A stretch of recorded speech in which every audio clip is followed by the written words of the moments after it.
kelompok kami akan menjelaskan tentang keterbatasan pengelolaan sumber daya alam yang efektif di Kongo. Latar belakang, Republik Demokratik Kongo adalah salah satu negara terkaya di Afrika dalam hal sumber daya alam. Selama perang, sumber daya alam ini memicu konflik dan menjadi sumber kekayaan terlarang bagi sebagian orang. Cadangan tembaga seperti kobalt, berlian, dan emas yang kaya di DRC ini berpotensi menjadi mesin pertumbuhan untuk pemulihan. Namun, pemerintahan tidak dapat mengubah sumber daya alam Kongo menjadi mesin pembangunan. Rencana pembangunan yang mengandalkan ekstraksi sumber daya alam disusun dengan tergesa-gesa tanpa mempertimbangkan kebutuhan keselamatan industri pertambangan. Situasi ini tidak aman bagi perusahaan pertambangan, terutama karena adanya beberapa kelompok bersenjata di lokasi sumber daya. Seperti kebanyakan negara Afrika yang kaya sumber daya, Republik Demokratik Kongo menghadapi banyak tantangan dan mengelola sumber daya alamnya yang besar, terutama sektor komoditas. Sektor ini menghadapi banyak masalah, transparansi, penipuan, korupsi, dan lain-lain. Beberapa perusahaan multinasional yang tidak bermoral dan minoritas elit dan kelompok bersenjata semakin kaya sementara rakyat menderita. Untuk aktor yang terlibat, manajemen industri ekstraktif yang buruk di Republik Demokratik Kongo telah dikritik selama bertahun-tahun. Global Witness mengungkapkan bahwa lebih dari 750 juta US dollar pendapatan pertambangan yang dibayar oleh perusahaan kepada lembaga pemerintah di DRC antara tahun 2013 dan tahun 2015 telah hilang ke kas negara. Laporan terbaru lainnya menyoroti korupsi dan pelanggaran hak asasi manusia dalam eksploitasi kobalt. Gkamines membantah tuduhan terkait dalam sebuah laporan baru-baru ini. Miliarder Israel DGI Group, Presiden dan Gertrude, memiliki hubungan yang tidak jelas dengan perusahaan seperti Oak Ziff dan Glencore. Diungkap oleh Global Witness Agustus lalu, Republik Demokratik Kongo menerima dan mendistribusikan undang-undang tersebut. Gertler menyangkal tuduhan ini tetapi telah diberi sanksi oleh Departemen Keuangan Amerika Serikat karena korupsi dalam perdagangan minyak dan pertambangan Kongo, dan beberapa kelompok bersenjata masih terlibat dalam perdagangan mineral terutama emas. Aliran keuangan gelap juga terkait langsung dengan konflik dan eksploitasi sumber daya alam secara ilegal. Terakhir, terjadi pelanggaran pengelolaan hutan dan degradasi lingkungan, terutama terkait dengan niat pihak berwenang untuk mengeksploitasi minyak di Taman Nasional Virunga. Meskipun ditentang oleh masyarakat sipil, orang-orang Kongo frustasi dengan dampak sosial dan lingkungan dari perusahaan mereka, karena tidak mendapat manfaat dari sumber daya alam negara mereka. Sementara itu, kenyataan di dalam penambangan kobalt terdapat praktik eksploitasi anak. Untuk dimensi ekonomi, para aktor-aktor yang mempengaruhi ekonomi dalam Republik Demokratik Kongo yang dianggap memberikan keuntungan pada negara, yang dimana hal ini dapat berperan aktif di dalamnya. Dengan ini, organisasi internasional memiliki fungsi diantaranya untuk memberikan makna dari kerjasama yang dilakukan dengan negara-negara satu area yang bekerja sama untuk memberikan keuntungan kepada negara-negara tersebut. Tujuan dari kerjasama yang ditentukan ini adalah kepentingan dari masing-masing pihak yang terlibat. Pada kerjasama internasional dapat dibentuk dengan kehidupan internasional yang meliputi bidang ekonomi, ideologi, politik, sosial, lingkungan hidup, kebudayaan, pertahanan, dan keamanan. Dengan ini, sebuah negara yang mempunyai keterbatasan untuk memenuhi kepentingan nasionalnya, yaitu menghentikan konflik yang terjadi di negara tersebut. Dengan ini, Uni Afrika membantu penyelesaian masalah yang terjadi di Kongo dengan melakukan sebuah perjanjian Pretoria Accord. Yang dimaksud dengan Pretoria Accord adalah sebuah kerjasama internasional dalam menangani konflik yang terjadi di Kongo. Menurut pendapat saya, dengan adanya kerjasama ekonomi yang ditentukan dapat membuat pulihnya ekonomi Kongo. Dengan banyaknya kerjasama antara negara lain dapat membantu meredakan permasalahan-permasalahan yang terjadi. Tentunya jika ingin melakukan adanya kerjasama pemerintahan Kongo, melakukannya dengan bijak serta adanya politik bisnis di dalamnya. Untuk dimensi sosial, pada konflik yang terjadi di Kongo menjadi suatu masalah hal yang wajar di Kongo. Dengan ini, konflik etnis dapat didasari karena adanya kecemburuan antara etnis yang terjadi di Rwanda. Dengan konflik internal atau konflik sipil yang terjadi di beberapa negara Afrika dengan pihak tertentu untuk menguasai sumber daya alam, dengan contoh negara yang mengalami konflik seperti ini terjadi di Kongo. Awal mula terjadinya konflik tersebut dipicu oleh tidak memiliki pemerintahan yang bagus serta maraknya praktik korupsi atau diktator. Selanjutnya, bahwa sumber daya alam mampu mempengaruhi konflik sipil sebuah negara, khususnya Kongo. Meskipun sumber daya alam pada awalnya tidak menjadi hal yang utama, sehingga kenaikan harga sumber daya alam di pasar internasional menunjukkan adanya eskalasi konflik, yang pada akhirnya dijadikannya Perang Kedua Kongo, yang menjadi perang terbesar kedua di Afrika, sehingga permasalahan etnis terhadap sumber daya alam tidak dapat dilawan oleh etnis Afrika atau Kongo. Untuk dimensi budaya, anak-anak juga terlibat dalam produksi pertambangan. Di Kamituga, mereka pergi ke sekolah di pagi hari dan mencari emas di sore hari. Sedikit uang yang mereka hasilkan untuk membiayai sekolah mereka. Menurut laporan, putus sekolah lebih buruk di daerah pertambangan daripada di daerah pedesaan. Tapi bagaimana situasi sekolah-sekolah desa hari ini? Mereka juga belum tersentuh oleh disorganisasi pendidikan akibat perang. Bahkan kategori anak tidak jelas tanpa penelitian yang tepat tentang usia dan pekerjaan yang dilakukan anak-anak. Misalnya pada usia berapa remaja mulai bekerja di bawah tanah, anak laki-laki muda sering dihargai karena kelenturan dan kelincahannya, memungkinkan mereka untuk menyelinap dengan mudah ke dalam perut eksploitasi bawah tanah. Untuk tantangan yang dihadapi para aktor, Kongo merupakan salah satu negara yang paling kaya dengan sumber daya alamnya, yaitu mineral. Mereka mempunyai kelebihan sumber daya alam sampai dengan 70% coltan di dunia. Sumber daya alam yang melimpah di Kongo tersebut meliputi beberapa hal seperti cadangan tembaga, kobalt, dan juga berlian terbesar yang ada di dunia. Namun meskipun negara Kongo banyak akan kekayaan sumber daya alamnya, ada beberapa masalah yang dihadapi oleh negara ini, yaitu diantaranya, pertama, terlalu bergantung pada bahan ekspor mentah. Kalau kita bicara sumber daya alam di negara-negara lain, justru sumber daya alam tersebut dialokasikan secara langsung untuk menopang jalannya perekonomian di negaranya, yaitu sendiri, tetapi suatu hal yang sederhana dan wajar namun diekspor ke negara lain yang membutuhkan.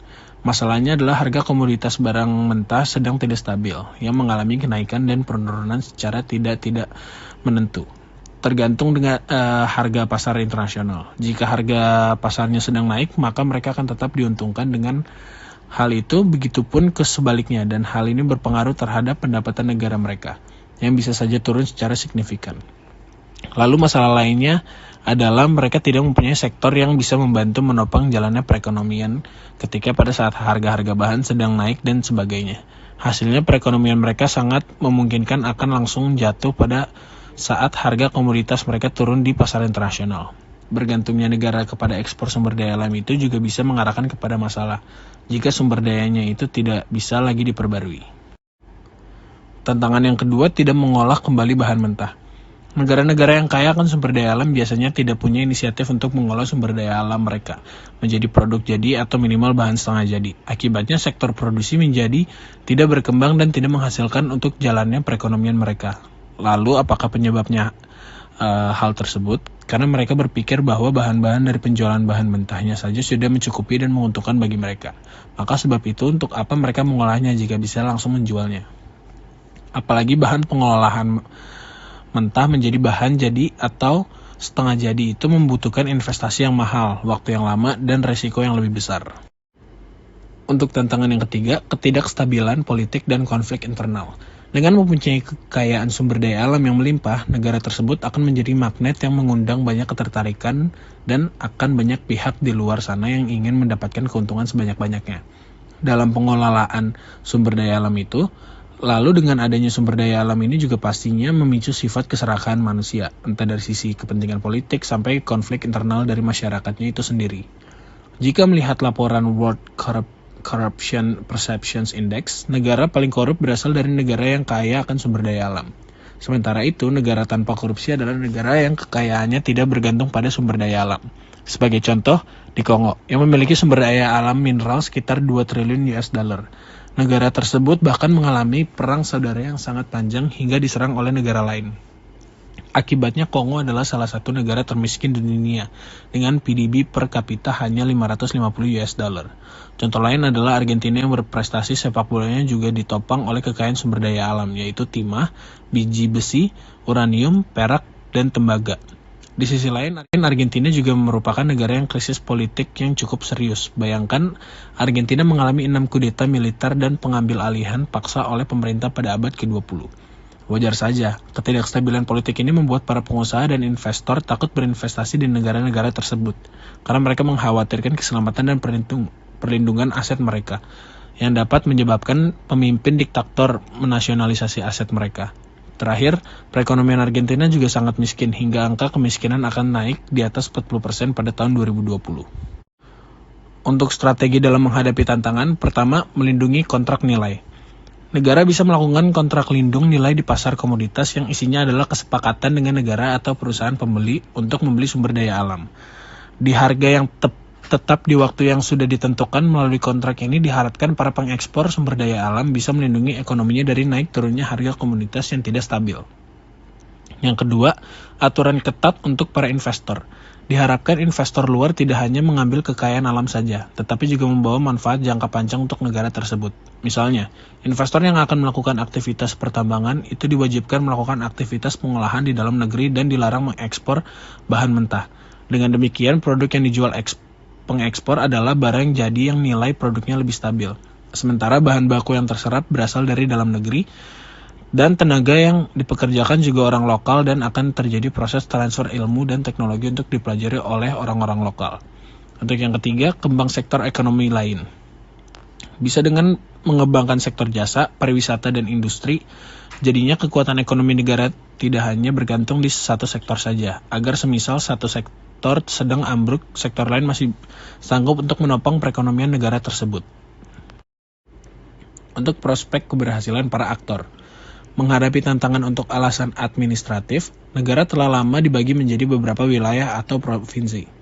Setelah rezim Mobutu digulingkan pada tahun 1997, negara itu diorganisir menjadi 10 provinsi dan kota Kinshasa.